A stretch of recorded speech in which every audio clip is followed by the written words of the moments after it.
Hello everyone, welcome to Daksha nursing academy. तो आज हम अपने नेक्स्ट टॉपिक की ओर बढ़ रहे हैं साइकेट्रिक नर्सिंग के अंदर।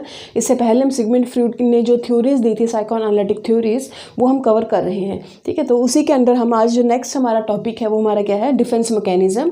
डिफेंस मैकेनिज्म या फिर इसको हम क्या बोल सकते हैं, थ्योरी ऑफ ईगो। ठीक है, इसका जो अदर नेम है इसको थ्योरी ऑफ ईगो भी बोल सकते हैं या फिर थ्योरी ऑफ डिफेंस मैकेनिज्म। ठीक है, किसी तरह से भी इसको बोला जा सकता है। अब सबसे पहले जो डिफेंस मैकेनिज्म है, इसके जो मतलब है या फिर उसका जो मीनिंग है वो क्या है, ठीक है, वो मैंने लिखा हुआ है। जैसे डिफेंस मैकेनिज्म क्या है, कोपिंग मैकेनिज्म है। कोपिंग मैकेनिज्म, जैसे हम किसी भी प्रॉब्लम को टैकल करने के लिए, सॉल्व करने के लिए जो हम यूज़ करते हैं उसको हम क्या बोलते थे, एक तरह का हमारा कोपिंग मैकेनिज्म है। ठीक है, use by a person to reduce the feeling of anxiety. जो कोई भी पर्सन अपनी एंजाइटी की जो उसकी फीलिंग है उसको कम करने के लिए इन मैकेनिज्म का यूज़ कर सकता है। दूसरा, किससे बचने के लिए, पेनफुल और इमोशनल थॉट्स और इमोशंस या फिर उसके आइडिया से बचने के लिए भी क्या है, कोई भी पर्सन कोपिंग मैकेनिज्म या फिर डिफेंस मैकेनिज्म का यूज़ कर सकता है। ठीक है, तो इसकी डेफिनेशन की बात हो गई कि किसी तरह का भी जो मैकेनिज्म जो कोई भी इंसान, कोई भी पर्सन अपनी एंजाइटी को रिड्यूस करने के लिए, अपना डिस्कम्फर्ट लेवल है जो उसको कम करने के लिए जो मैकेनिज्म यूज़ करता है उसको हम क्या बोलते हैं, डिफेंस मैकेनिज्म। अब डिफेंस मैकेनिज्म है वो कौन से लेवल पे काम करते हैं, they are operate at unconscious level. Operate at unconscious level means क्या हुआ कि जो इंडिविजुअल है उसको भी नहीं पता कि वो कर क्या रहा है। अनकॉन्शियस लेवल ऑफ अवेयरनेस, उसको नहीं पता होता कि वो क्या कर रहा है। उसको पता कब चलता है, जब दूसरा कोई जो पर्सन है उसको रियलिटी से पूरा फेस टू फेस करवाता है, उसे रियलिटी बताता है। ठीक है, यानी उसको दूसरे पर्सन की हेल्प चाहिए होती है रियलिटी को समझने के लिए। ठीक है, तो ये कौन से लेवल पे काम कर रहे हैं, अनकॉन्शियस लेवल पे। ठीक है, तो ये इसका मेन जो कंसेप्ट है उसकी बात कर ली। अब नेक्स्ट है जो डिफेंस मैकेनिज्म कौन कौन से होते हैं उसकी बात हम कर लेते हैं। ठीक है, बहुत सारे मैकेनिज्म हैं, वन बाय वन हम उसको डिस्कस करेंगे। फर्स्ट जो मैकेनिज्म है वो हमारा होता है कंपनसेशन। ठीक है, फर्स्ट मैकेनिज्म हमारा कंपनसेशन है। कंपनसेशन नाम से ही पता चल रहा है कि इसमें जो इंडिविजुअल है वो कंपनसेट करता है। फर्स्ट हमारा है कंपनसेशन। जो इंडिविजुअल है वो अपनी जो कैपेबिलिटीज़ को एक एरिया के अंदर इंक्रीज़ करता है ताकि वो अपने दूसरे एरिया की जो उसकी वीकनेस है उसको वो ओवरकम कर सके या फिर उसको डिफेंस कर सके। ठीक है, डिफेंड कर सके। Increase capabilities of one area to defend the other area. ठीक है, ताकि वो दूसरे एरिया को डिफेंड कर सके जिस एरिया में उसकी वीकनेस है। एग्जाम्पल के लिए जैसे जो हमारे क्रिकेटर हैं सचिन तेंदुलकर, ठीक है, वो स्टडी में कैसे वीक थे, तो उन्होंने क्या किया कि क्रिकेटर में अपना जो है स्ट्रेंथ उसको इंक्रीज़ की। ठीक है, तो सचिन तेंदुलकर एग्जाम्पल से हम समझ सकते हैं कि जो वो क्या थे, स्टडी में कमज़ोर थे, वीक थे, तो उन्होंने क्रिकेट जो फील्ड है उसको अपनाया और अपनी कैपेबिलिटीज़ को इंक्रीज़ करके एक जो है बड़े प्लेयर के रूप में हमारे सामने आए। ठीक है, तो ये हमारा कंपनसेशन, उन्होंने कंपनसेट किया अपनी वीकनेस को किसी तरह से। ठीक है, जिस एरिया में वो बेस्ट थे उस एरिया में अपनी कैपेबिलिटीज़ को बढ़ाया। ठीक है, ताकि वो अपने वीक एरिया को कवर अप कर सके। तो ये हो गया हमारा कंपनसेशन। नेक्स्ट जो हमारा आता है वो है डिनाइल। नाम से पता चल रहा है, डिनाइल मीन्स कंप्लीट जो है डायरेक्ट मना कर देना। ए plane ordinary rejection.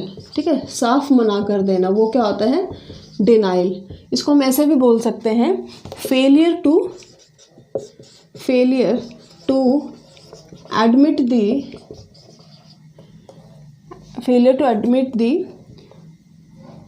Reality of situation.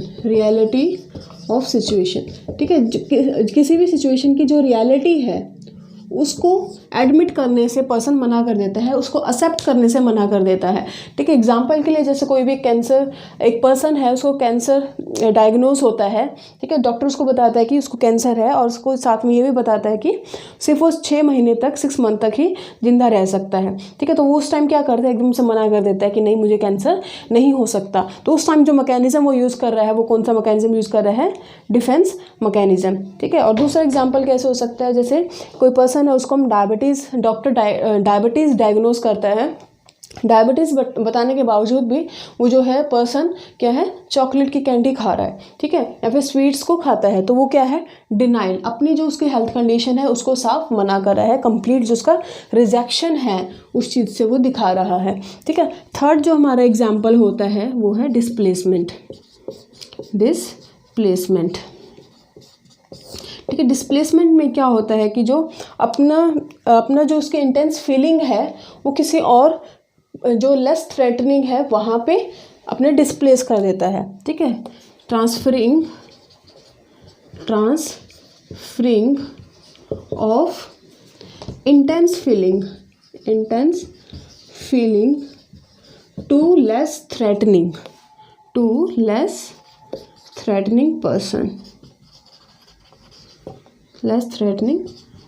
person than one who arouse that feeling।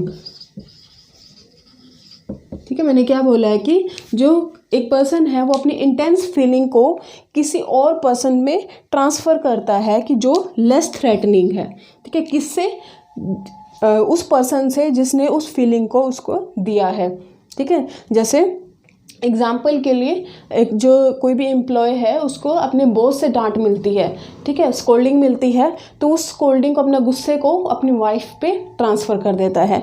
ठीक है, क्योंकि उसकी जो वाइफ है वहाँ पे किस तरह से एक्ट कर रही है, जो लेस थ्रेटनिंग पर्सन, जो अपने बॉस को तो जिसने उस फीलिंग को अरोज किया था, उसको गुस्सा दिलाया था, उसके ऊपर तो उसको कुछ नहीं बोलता, बट जो अपनी जो फीलिंग्स थी, अपने गुस्से को किसके ऊपर ट्रांसफ़र कर देता है, लेस थ्रेटनिंग पर्सन पे। ठीक है, transferring of intense feeling to less threatening person. ठीक है, या फिर अपनी फीलिंग्स को डिस्प्लेस कर देना कहीं और, अपने गुस्से को कहीं और डिस्प्लेस करना, वही क्या होता है, डिस्प्लेसमेंट। ठीक है, इसमें जो नेक्स्ट जो हमारा है, तो 3 डिफेंस मैकेनिज्म कर लिए। इसके बाद हमारा जो मैकेनिज्म है आइडेंटिफिकेशन। इसमें क्या होता है, आइडेंटिफिकेशन नाम से पता चल रहा है जो हायर जो इन्फ्लुएंशियल जो पर्सन है, ठीक है, जिसका सोसाइटी में एक इन्फ्लुएंस है, ठीक है, उसको क्या बोलेंगे हम, इन्फ्लुएंशियल पर्सन। उस पर्सन की जो कैरेक्टरिस्टिक्स है उसको उसकी तरह वो बनने की कोशिश करता है।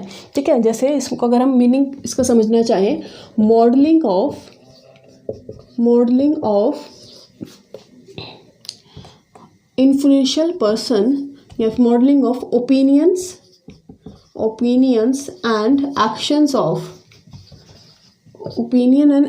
Of influential person. ठीक है, to prevent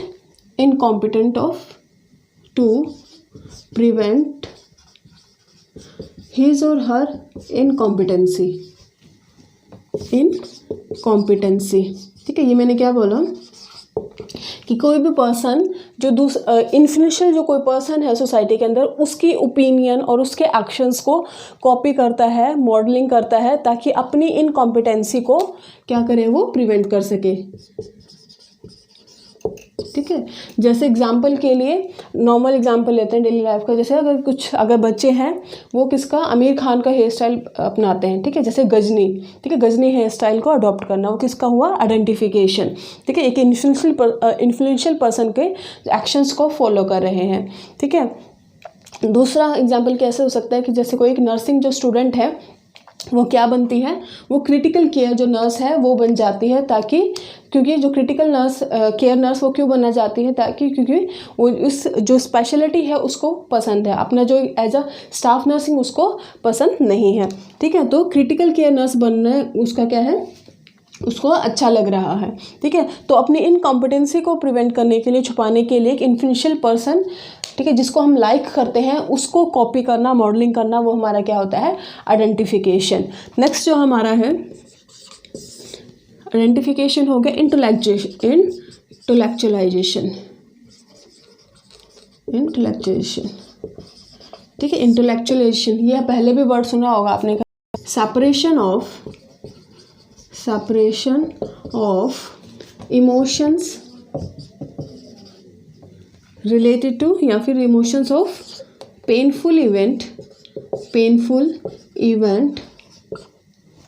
separation of emotion of painful event and related facts involve, ठीक है। किसी भी इंसिडेंट से रिलेटेड या फिर किसी भी कोई भी पेनफुल इवेंट है जैसे एक्सीडेंट है, उससे रिलेटेड जो इमोशन है और जो फैक्ट्स हैं दोनों को अलग करना, सेपरेट करना हमारा क्या है, इंटेलेक्चुअलाइजेशन प्रोसेस है, ठीक है। तो दोनों चीज़, इमोशंस को भी उसने अपने अलग रखे और फैक्ट्स को, ठीक है। जैसे कोई भी कार एक्सीडेंट होता है, कार एक्सीडेंट में क्या है, पर्सन जब इंसिडेंट बताता है कि किस तरह से जो है एक्सीडेंट हुआ, तो उसमें अपने जो उसके खुद की जो इमोशंस हैं उसको वो एक तरफ करके जो भी फैक्ट्स हैं, जो भी रियल जो बातें हैं वो पुलिस को बताता है, ठीक है। तो वो क्या कर रहा है कि अपने जो रीजनिंग प्रोवाइड कर रहा है, मीन्स जो उसके अंदर के अपना जो अनकॉन्शियस जो उसका माइंड है, ठीक है, उससे कन्फ्रंट्रेशन करने की वो कोशिश कर रहा है, ठीक है। कन्फ्रंट्रेशन कैसे करेगा कि रीजनिंग प्रोवाइड करके।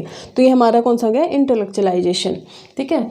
तो इसमें नेक्स्ट जो हमारा होता है डिफेंस मैकेनिज्म, वो होता है प्रोजेक्शन, ठीक है। प्रोजेक्शन जो है हमारा नाम से पता चल रहा है, प्रोजेक्शन मीन्स जो अपनी जो मिस्टेक्स को किसी और के ऊपर थोपना, ठीक है, वो हमारा क्या होता है, प्रोजेक्शन।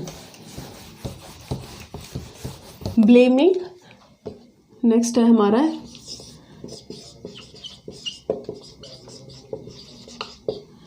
अनकॉन्शियसली, मगर ये क्या होता है, अनकॉन्शियसली होता है, अनकॉन्शियसली ब्लेमिंग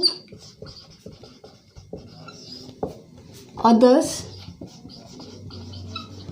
फॉर अनअक्सेप्टेबल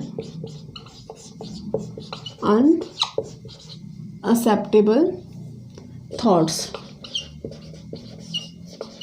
ठीक है। वो अपने लिए उन थॉट्स को, उन विचारों को अनअक्सेप्टेबल मानता है, अपने लिए नहीं मानता, वो अपनी गलती को क्या है, दूसरे के ऊपर ब्लेम करने की कोशिश करता है, ठीक है। वो हमारा क्या होता है, प्रोजेक्शन, या फिर अपनी गलती ना बता के अपनी जो गलती है दूसरे पे थोपना। जैसे एग्जाम्पल के लिए हम इसको कैसे बोल सकते हैं, एग्जाम्पल के लिए जैसे कोई भी अल्कोहलिक पेशेंट है, ठीक है, वो बोलता है कि मैं ड्रिंक इसलिए करता हूँ क्योंकि उसके जो घर वाले हैं वो अच्छे नहीं हैं, ठीक है। मीन्स वो एक्सेप्ट नहीं कर रहा है कि वो ड्रिंक करता है, बट वो क्या कर रहा है, अपने घर वालों को ब्लेम करता है कि उसके घर वाले अच्छे नहीं हैं इसलिए वो ड्रिंक कर रहा है, ठीक है। तो वो अनकॉन्शियसली अपने दूसरों को ब्लेम कर रहा है, अपनी जो डेफिशिएंसी को छुपाने के लिए, अपनी कमियों को छुपाने के लिए वो दूसरों को ब्लेम करता है, ठीक है। वो क्या है हमारा प्रोजेक्शन, ठीक है। नेक्स्ट है हमारा सिक्स्थ जो है डिफेंस मैकेनिज्म, वो आता है रेशनलाइजेशन। रेशनलाइजेशन में मतलब क्या है, ठीक है, मीन्स बहाने बनाने एक तरह का, कि अपने एक्सक्यूजिंग, इसको क्या बोलेंगे, एक्सक्यूजिंग ऑन बिहेवियर, अपने बिहेवियर को एक्सक्यूज देना, ऑन बिहेवियर टू प्रिवेंट या फिर to reduce the fear, anxiety और loss of respect, ठीक है, लॉस ऑफ रिस्पेक्ट या फिर गिल्ट और रिस्पॉन्सिबिलिटी से बचने के लिए, अपने गिल्ट को कम करने के लिए, ठीक है, किसी तरह के डर से बचने के लिए, एंजाइटी से बचने के लिए, या फिर उसको लगता है कि अगर वो उसकी किसी मिस्टेक पे उसकी जो रिस्पेक्ट है वो कम हो रही है, ठीक है। इन सब चीज़ों के लिए क्या है, अपने को क्या है, एक्सक्यूज़ देता है, ठीक है। वो क्या करता है, एक्सक्यूज़ देता है दूसरों को। तो इसमें एग्जाम्पल के लिए जैसे एक स्टूडेंट है, जब वो एग्ज़ाम में फ़ेल हो जाता है, ठीक है, वो क्या एक्सक्यूज़ देता है कि जो उसकी टीचर ने उसको अच्छे से नहीं पढ़ाया, ठीक है, या फिर उसकी जो टीचर है वो पार्शलिटी करती है। तो ये क्या है, नॉर्मल जो है बहाना होता है बच्चों का, वो एक तरह से क्या है, रेशनल दे रहे हैं, एक्सक्यूज़ दे रहे हैं अपने बिहेवियर का कि वो किस तरह से फेल हुए हैं। ठीक है, तो ये हमारा रेशनलाइजेशन कहलाता है कि अपने जो बिहेवियर को एक्सक्यूज़ देना, ताकि बच्चा क्या कर रहा है कि अपनी जो गिल्ट है उसको कम कर रहा है। ठीक है, अपनी एंजाइटी लेवल को कम कर रहा है। ठीक है, नेक्स्ट है हमारा 7th, reaction formation. Reaction formation में क्या होता है, जो अनअक्सेप्टेबल फीलिंग्स हैं, अनअक्सेप्टेबल फीलिंग्स को क्या करेगा, रिप्रेस कर देगा, दबा देगा, रिप्रेस्ड। और जो एक्सेप्टेबल फीलिंग्स हैं, ठीक है, एक्सेप्टेबल जो फीलिंग्स है उसको वो शो करता है। ठीक है, उसको वो एक्सप्रेस करता है। तो ये हमारा क्या होता है, रिएक्शन फॉर्मेशन। ठीक है, जैसे एग्जांपल के लिए वही वापस से हम क्या लेंगे, कैंसर पेशेंट ले लेते हैं। एक्सेप्टेबल जो फीलिंग्स हैं उसको क्या करेगा, वो एक्सप्रेस, और इधर क्या कर रहा है, रिप्रेस या फिर सप्रेस्ड।